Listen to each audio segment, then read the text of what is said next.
हमने देखा है कि जैसे हम आरओ का वाटर पीते हैं तो वो हमको कोई टेस्ट नहीं देता, और जब हम ऑक्सीजनेटेड वाटर पीते हैं तो उसके अंदर एक टेस्ट आता है मिनरल्स का।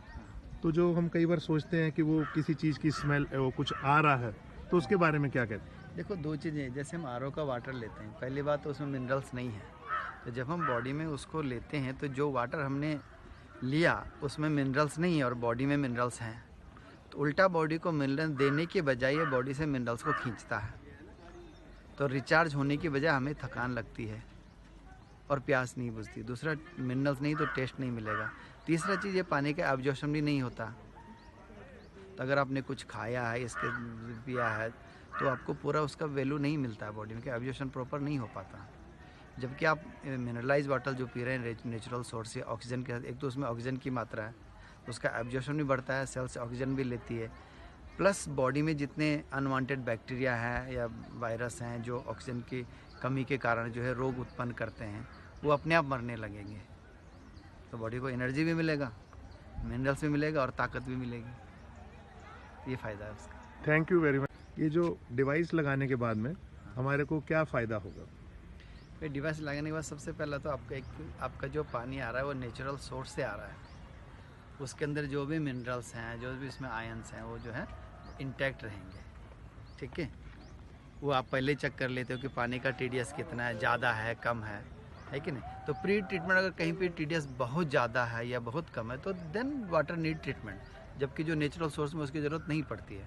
बहुत रेयर केसेस में हो सकता है, जैसे कहीं पे रेगिस्तान है या समुद्र के किनारे, उन्हें बहुत ज़्यादा साल्ट मात्रा रहती है, वो बात अलग है। बट जो नेचुरल सोर्स में जिसका हम जैसे अब TDS सिटी में रहते हैं तो हमारे को कॉरपोरेशन वाटर सप्लाई करती है, हाँ, तो उसको तो आरओ करने की ज़रूरत नहीं है फिर? उसकी ज़रूरत ही नहीं। आरओ का पर्पज़ ये है कि आरओ से उसका जो है टीडीएस काफ़ी कम हो जाता है कि नहीं। या तो उसका टीडीएस एडजस्ट करो, तो उसमें फिर बैक्टीरिया जीरो हो जाता है, लेकिन उसमें मिनरल सारे निकल जाते हैं।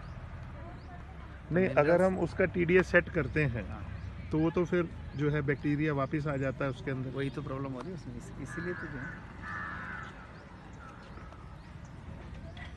इसीलिए तो उसमें जो है आपको नेचुरल सोर्स से ही लेना ज़रूरी है। तो जो कॉरपोरेशन हमको पानी सप्लाई करती है हाँ हाँ, वो टीडीएस कंट्रोल्ड वाटर सप्लाई करती है, तो उसको हमको फिर आरओ नहीं करना चाहिए। उसको आरओ की ज़रूरत ही नहीं पड़ेगी आपको। हम सिर्फ उसको बैक्टीरिया ऑक्सीजन ख़त्म हो जाएंगे और प्लस ऑक्सीजन मिल जाएगा। तो उसके दो बेनिफिट आपको ये होंगे। एक तो आपके बॉडी के जो मिनरल्स हैं वो मेंटेन रहेंगे, तो बॉडी में डेफिशिएंसी डिजीज़ नहीं होती है। उसमें जो मिनरल्स का बैलेंस है वो बॉडी के सेल्स के अंदर से खींचेगा, तो अंदर डेफिशिएंसी हो जाएगी, अंदर भी डेफिशिएंसी है, बाहर भी डेफिशिएंसी, कांस्टेंट चक्कर चलता रहेगा। प्लस यूरिन में आपके मिनरल्स निकलते जा रहे हैं, तो कुछ टाइम बाद आपकी बॉडी में डेफिशिएंसी होने लगेगी, है कि नहीं। तो उसके लिए आपको क्या करना पड़ेगा, उसको रिबिल्ड करना पड़ेगा। तो बेस्ट है कि आपका जो नेचुरल सोर्स है, वो नेचुरल सोर्स का वाटर आपको एज इट इज़ मिल रहा है। उसमें से सिर्फ आपका एक तो बैक्टीरिया जीरो हो रहा है, प्लस ऑक्सीजन की मात्रा मिल रही है, विच इज़ वेरी गुड। और ऑक्सीजन मिलने के बेनिफिट क्या है कि इट, जैसे कैंसर ग्रोथ होता है ना बॉडी में, कैंसर ग्रोथ को रोकता है, कई सारे इन्फेक्शंस को रोकता है, इसके हेल्थ बेनिफिट कई ज़्यादा है।